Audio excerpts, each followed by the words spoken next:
امتیاز عالم ابھی تک یہ بتائیے گا کہ بہت سارے جس کو ہم کہتے ہیں کامن سینسیکل سوال ہیں، چند ایک ہم نے یہاں پہ ٹیکل کرنے کی کوشش کی کہ اگر اس کا سٹیٹس ڈپلومیٹ کا ہے تو امریکہ کے اوپر ہم بعد میں آتے ہیں، تو پاکستان کی طرف سے یہ واضح طور پر بیان ہو جانا چاہیے. آپ کی اسسمنٹ کیا ہے، کیوں نہیں بیان ہو رہا؟ دیکھیے، حکومت نے تو پناہ لے لی ہے اس بات میں کہ عدالت نے فیصلہ کرنا ہے، اور پنجاب حکومت نے پوزیشن لے لی ہے کہ مرکزی حکومت نے ہمیں کہنا تھا یا کہے گی تو اس پر عمل کریں گے. عدالت نے اپنی ایک پوزیشن لے لی ہے اور میٹر سبجوڈیس بھی ہو گیا ہے. کچھ باتیں یہاں ایسی کہی گئی ہیں کہ یہ جو ڈپلومیٹک سٹیٹس کا کلیم اور دعویٰ جو ہے سفیر بھیجنے والا ملک یا سفارتی عملہ بھیجنے والا ملک کر سکتا ہے، جیسے کمل ناتھ کے کیس میں ہوا ہے، جو وزیر ہیں ہندوستان کے جن کے خلاف کوئی کیس بنا ہے. اسی طرح پاکستان کلیم کرے اپنے کسی بندے کے بارے میں کہ یہ ہمارا ڈپلومیٹ ہے، اور اس پہ آرٹیکل 37 کے تحت یہ ہے کہ جو ٹیکنیکل اور ایڈمنسٹریٹو سٹاف ہے وہ بھی کور ہوتا ہے. خیر، یہ وہ بحث ہے جو کہ انٹرنیشنل لا کے ایکسپرٹس کو کرنی چاہیے. اور لیکن یہ سفارتکاروں کو بھی تو کرنی چاہیے نا امتیاز صاحب. ہم تو یہی سوچ رہے ہیں کہ یہ جو گمسم کیفیت ہے اسلام آباد کے اندر، میرا خیال ہے کہ یہ کیوں ہے؟ میرا خیال ہے کہ ہمارا فارن آفیسر بیچارہ بہت مظلوم ہے، اس کی مدد کرنی چاہیے. وہ سیلاب زدہ ہے، وہ کافی زیادہ وہ کافی زلزلے اس کے پر آتے رہتے ہیں. بیچاروں کی کیا کریں، باب لوگوں کی کوئی اوقات نہیں ہے بیچاروں کی. ایک فٹ پریزیڈنسی سے آ جاتا ہے، ایک پوزیشن لے لیتے ہیں، ایک راول پنڈی سے آ جاتا ہے، دوسری پوزیشن لے لیتے ہیں. انہیں معاف کریں، لیکن یہاں پہ ایک ہمیں اور بات کرنی چاہیے. یہ بڑا اندوہناک واقعہ ہے جس میں 2 نوجوان مارے گئے. وہ ایسے کوئی زیادہ ان کے بارے میں یہاں پہ جو خبریں ہیں وہ اور طرح کی بھی ہیں، لیکن میں سمجھتا ہوں کہ یہ بہت audio distortion we would like to sort out. ہم وہ سارٹ آؤٹ کرتے ہیں، لیکن میں نقطہ آپ کا سمجھ گیا. جی، اس میں دیکھیں، جب شیرین نے یہ کہا کہ کیونکہ مسئلہ بڑا آسان ہے، میں اس میں یہ کہنا چاہتا تھا کہ مسئلہ آسان تو دور کی بات ہے، یہ مسئلہ بہت ہی مشکل اور بہت ہی گمبھیر ہے. یہ پاکستانی سائڈ کے لیے اس کی جو مشکلات ہیں وہ تو ہم دیکھ ہی رہے ہیں، اس کی امریکی سائڈ کے لیے بھی بڑی مشکلات ہیں. پاکستان میں بھی ہمیں یہ پتہ چل رہا ہے کہ 2006 میں جنرل مشرف صاحب نے ایک خفیہ ایگریمنٹ جو ہے وہ کیا بش ایڈمنسٹریشن کے ساتھ، جس کے تحت یہ لوگ القاعدہ کے لوگوں کو سرچ کرنے کے لیے کم از کم 50-60 ایسے کانٹریکٹر جو ہیں وہ پاکستان میں رکھے گئے. جیسے ریمنڈ ڈیوس بھی $1,75,000 لے رہے تھے، ہائپیرین لاس اینڈ پروفٹ کمپنی کو وہ ریپرزینٹ کرتے ہیں. یہ وہی پیٹرن ہے جس پیٹرن میں بلیک واٹر اسٹروک ایکسی جو ہے وہ عراق میں تھی. اب ذرا غور کیجئے کہ اگر پاکستان میں کانٹریکٹر ہیں تو پتہ نہیں کتنے ایسے کانٹریکٹر جو ہیں وہ افغانستان میں ہوں گے، کتنے کانٹریکٹرز جو ہیں وہ اس وقت اور عراق میں ہوں گے، سعودی عرب میں ہوں گے، ایجپٹ میں کتنے ہوں گے، جارڈن میں کتنے ہوں گے، پتہ نہیں کہاں کہاں یہ کانٹریکٹرز ہوں گے. اور خود پاکستان میں بھی 60-70 ہیں. اگر امریکنز یہ مان لیں کہ ان کی امیونٹی ایگزسٹ نہیں کرتی ہے، ٹھیک ہے، اور لوگوں کو پتہ بھی ہے، ایک خبر یہ بھی ہے کہ اس کے پیچھے جو لڑکے تھے کہ ان کا دھر کے تعلق آئی بی کے ساتھ تھا، یہ بات کل چھپ چکی ہے، ایک اخبار کے اندر چھپی ہے، اس کو ریپروڈیوس کر دیا ہے واشنگٹن پوسٹ نے بھی، ٹھیک ہے. تو اب امریکیوں کے لیے کمپلیکیشن یہ ہے کہ سینکڑوں لوگ جو دنیا میں اس قسم کی فیک آئیڈینٹی پہ ایگزسٹ، لیکن یہ تو امریکیوں کی کمپلیکیشن ہے، یہ ہماری کمپلیکیشن کے بن جاتے ہیں. وہ ریبٹ نہیں کر سکتے نا، وہ بھی پیچھے نہیں ہٹ سکتے Pakistan. What is our problem? Talat کہنے کا مقصد یہ ہے کہ وہ دیٹس دی امریکن پرابلم، یعنی ان کا ایک نیشنل انٹرسٹ ہے، چاہے وہ کسی کو ایز ویٹر ہائر کریں یا as a secret service agent hire کریں. That's not our concern. Our concern is کہ ایک یہ انسیڈنٹ یہاں ہوا ہے اور ایک مسئلہ کھڑا ہو گیا ہے، پوری قوم اس کو دیکھ رہی ہے. سو مچ سو کہ وہ ایک جو بچہ تھا اس کی بیوی کی بھی ڈیتھ ہو گئی ہے. The point is government should come out, the foreign ministry should come out and give the status کہ clarity آئے. یہ جو ڈیبیٹ ہم کر رہے ہیں، we are all talking، ہر آدمی اپنی اپنی ایک assessment دے رہا ہے. nobody has the facts. اچھا، point is ایک بات طلعت، یہ جو انہوں نے بات کی نا کہ جنرل مشرف نے ایک سیکرٹ ڈیل کی، آپ کو پتہ ہے there's another Vienna law of treaties ایک ہے، you must be familiar with it. اس میں clearly ہے کہ جو clandestine, underhand, secret treaties ہوتی ہے they have no validity. So جو it is بالکل، well I'm telling you, thank God I've done a bit of international law.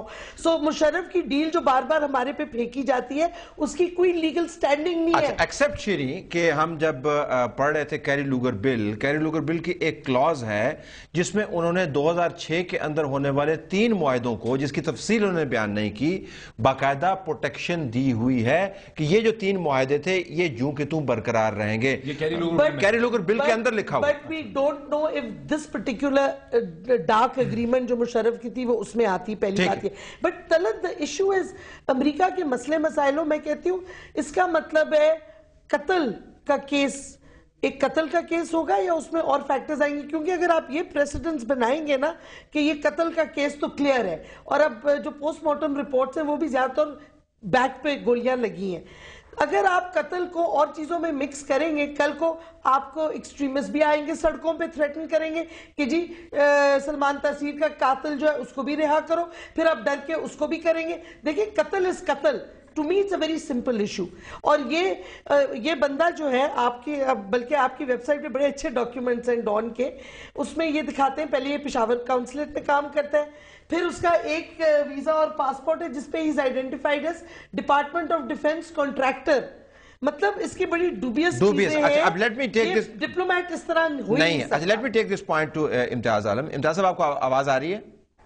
اچھا امتیاز صاحب یہ فرمائیے گا کہ ایک ایسا شخص جس کی ڈوبیس ایکٹیویٹیز رہی ہیں، ٹو کوٹ شیری مزاری، اور اس کا جو تشخص ہے، اس کی آئیڈینٹی جو ہے، اس کے بارے میں سوالیہ نشان زیادہ ہے اور جواب ہمارے پاس کم ہے، اگر وہ پاکستان کے اندر ڈپلومیٹک کور کے نیچے کام کر رہا ہے تو کیا اس کو ڈپلومیٹک امیونٹی دینی چاہیے، نہیں دینی چاہیے؟ میں لیگل ڈیبیٹ نہیں کر رہا ہوں، میں ذرا کامن سینسیکل ڈیبیٹ کرنا چاہتا ہوں کہ جو ڈپلومیٹ ہے ہی نہیں اور مس لیڈ کر رہا ہے اپنی ہوسٹ کنٹری کو، تو کیا اس کا کلیم ماننا چاہیے؟ نہیں، گو ہیڈ۔ دیکھیے عوامی منشا کے حساب سے تو اسے فوراً لاہور کے ریگل چوک میں پھانسی لگا دینی چاہیے، اور ہم سب کو کہنا چاہیے امریکہ مرد آباد اور امریکہ تیرا بیڑا غرق، یہ ہمیں کرنا چاہیے۔ عوامی جذبات تو یہ ہیں، اور بچے مارے گئے ہیں، درست بات ہے، لیکن سٹیٹ جو ہیں وہ اس طرح نہیں چلتی۔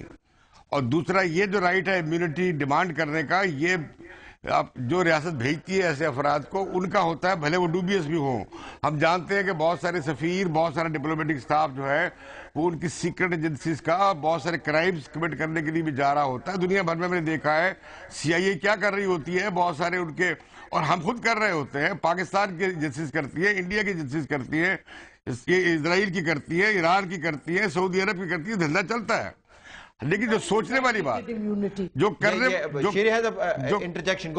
You can't give backdated immunity. اب کلیم کر رہے ہیں وہ امیونٹی اس کے لیے ڈپلومیٹک، یہ اس کا لاسٹ ویزا جون 2010 میں نان ڈپلومیٹک ویزا تھا، اب اس کا کوئی تعلق نہیں ہے۔ کلیم بیکڈیٹڈ امیونٹی فار گاڈ اب دیکھیے اسے اب ٹیکنیکل، اب اصل جو بات ہے، بات اصل یہ ہے کہ ہماری جو سٹیٹ ہے اور اس کی اوورال جو مفادات ہے، اس کے تحت ہمیں کیا سوٹ کرتا ہے کہ عالمی تعلقات کو ایک خاص نہج پہ رکھنے کی ہمیں کیا ضرورت ہے، وہ کیا ہمیں ہمارے یہ اس طرح اس کا مسئلہ نہیں ہے ڈیبٹ کا، اسے آپ پھانسی لگا دیں، میری طرف 10 دفعہ لگا دیں، 20 دفعہ لگا دیں۔ اصل سوال یہ ہے کہ ہمارے پاکستان کے قومی مفاد میں کیا ہے؟ کیا امریکہ کے خلاف اعلان جہاد کرنا ہے، افغانستان لے لینا ہے، ہندوستان کا کہ جو لال قلعے پہ جھنڈا لہرا دینا ہے، کیا یہ ہمارے مفاد میں ہے؟ یہ جو قومی غیرت کے جذبات ہر بات پہ جو اچھالے جاتے ہیں، میں سمجھتا ہوں یہ روش اچھی بھی نہیں ہے۔ اس کا معاملہ عدالت میں، جیسے کہ حکومت نے کہا کہ عدالت میں چلا گیا، اب وہ وہاں پہ ڈسکس ہوگا، وہاں ہونے دینا چاہیے۔ اگر یہ گلیوں اور سڑکوں میں ہم نے خارجہ پالیسی کے معاملات اور اسٹیٹ تعلقات ڈسکس کرنے شروع کر دیے اور طے کرنے شروع کر دیے، پھر اس ملک کا اللہ حافظ ہے۔ اچھا اس پہ میں ابھی آتا ہوں، یہ ایک آپ کا اہم نقطہ ہے، متنازع نقطہ ہے، لیکن اس کے اوپر بات ہو سکتی ہے۔ But let me bring the debate back here. ابھی یہ جو ویسے آپ کو میری آواز آ رہی ہے؟ یہ آپ کی آواز پہنچ رہی ہے، میں آپ کے پاس ابھی آتا ہوں۔ انور بیگ صاحب، یہ جو ابھی نقطہ اٹھایا شیری مزاری صاحبہ نے اور امتیاز نے جو پوائنٹ اٹھایا، میں پروگرام میں اس کو سبسٹینٹیولی ٹیکل کرنا چاہوں گا، لیکن پہلے یہ دیکھیں، اگر یہ ڈوبیس شخص ہے اور مختلف جگہوں پر آپریٹ کرتا رہا ہے تو ذرا پاکستان کی انٹیلیجنس ایجنسیز کو ٹیل بھی کر رہی ہوں گی، جس سے مراد یہ کہ ایسے بندوں کے جو ویزے جو ہیں ہم سب کو معلوم ہے صرف وزارت خارجہ کے پاس سے تو ہو کے نہیں آتے، انٹیریئر کے پاس بھی نہیں ہو کے آتے، اس کے اندر تو انٹیلیجنس ایجنسیز انوالو ہوتی ہیں۔ کیا یہ ممکن ہے کہ یہ شخص جو ہے ایک سیکرٹ ڈیل کے تحت پاکستان کی انٹیلیجنس ایجنسیز کی اجازت سے پاکستان میں آپریٹ کر رہا ہو؟ میں صرف I'm just throwing it up as a proposition، اور کیونکہ ہم نے ایک کوورٹ قسم کی انڈرسٹینڈنگز ڈیولپ کی ہیں امریکیوں کے ساتھ، اربن ٹیررزم کے اوپر ہم ان کے ساتھ کوآپریٹ کر رہے ہیں، انٹیلیجنس گیدرنگ کے اوپر ہم کوآپریٹ کر رہے ہیں۔ از دیر اے پاسبلٹی کہ ایسا ہوا جیسا فارن آفس خاموش ہو کے بیٹھا ہوا؟ نمبر 1، اسٹیٹ ڈپارٹمنٹ آفیشل نے خود I saw it on the TV، اس نے کہا کہ یہ ریمنڈ ڈیوس نہیں ہے۔ جی بالکل بالکل، ٹھیک ہے نا، اس نے کہا تھا کہ اس کا نام غلط لے، اس نے کہا نام غلط لے، لیکن بعد میں بہرحال they made a statement. دیکھنا انہوں نے ایک پوزیشن لی نا, اس نے اسٹیٹ ڈپارٹمنٹ کا اسپوکس پرسن جو پاکستان میں میڈیا غلط کوٹ کر رہا ہے, ہاں یہ وہ نہیں ہے. اب آپ بتائیں ٹو اسٹارٹ وتھ. نمبر 2, آپ نے کچھ میڈیا رپورٹس دیکھی ہوں گی over the last maybe 18 months اور سو, ایک بہت کوریج آئی تھی اخبار میں کہ گورنمنٹ نے کچھ مثال کے طور پہ امریکہ یونائٹڈ اسٹیٹ سے جو ویزاز ایشو ہوتے تھے, دے نیڈڈ انٹیلیجنس کلیئرنس. ٹھیک, اور انٹیلیجنس کلیئرنس کی وجہ سے ان کی ویزاز کافی ڈیلے ہوتے تھے. 500 ویزاز ٹھیک ہے, انہوں نے بڑا پروٹیسٹ کیا ڈیلے کا for whatever reasons which I don't know, جو پیپروں میں جو ہم نے دیکھا. اس کے بعد وہ کنڈیشن ان کے لیے ویو کر دی گئی تھی. اس اسنا میں آئی بلیو جو ایک دفعہ اخبار میں بھی آیا تھا کہ 500 سے 800 ویزاز ایشو ہوئے تھے وداؤٹ اینی کلیئرنس کے who these people are. I think اس میں پرابلم ہمارا بھی ہے کہ we should have not done that. اگر ایک انٹیلیجنس ایجنسی کا ایک پروسیجر تھا, چاہے ڈیلے ہو, یہاں مثال کے طور پہ آپ امریکن ایمبیسی میں ویزا ایک آرڈنری آدمی لینے جاتا ہے, وہ کہتے ہیں جی ہوم لینڈ کلیئرنس ہم بھیج رہے ہیں اس کو چیک کرانے کے لیے. At times we have to wait for over a year. تو اس وقت تو کوئی پوچھ گاچھ نہیں ہوتی. دیکھیں بات یہ کہ we have to, ایک منٹ طلب, we have to go through correct procedures. اگر کریکٹ پروسیجرز لیے ہوئے ہوتے ہم نے, ہو سکتا ہے اتنے پرابلمز نہ ہمیں. ارے بیگ صاحب, کن کریکٹ پروسیجرز کی آپ بات کرتے ہیں؟ امریکی سامان اترتا ہے کراچی پورٹ کے اوپر, وہاں سے چلتا ہے وہ چمن جاتا ہے, وہاں سے چلتا ہے وہ تورخم جاتا ہے. اس کے اندر سینسٹیو میٹیریل کون سا ہے, بیچ میں سے کون سے کتنے ٹرالے جو ہیں ان کا پتہ نہیں ہے, ان میں سے کتنا سامان نکالا گیا, وہ ہم نے نکالا کسی اور نے نکالا. کتنے C-130s آتے ہیں ایئر بیسز کے اوپر, C-130s کتنے آئے, اس میں سے کیا اکوپمنٹ انسٹال کروایا گیا. یہ جنرل مشرف کے دور میں بھی ہوتا رہا, اب بھی ہوتا رہا. گزارش کہنے کا مقصد یہ ہے کہ it's easy to now put the entire blame on the government. لیکن یہ معاملہ Which government? The present government.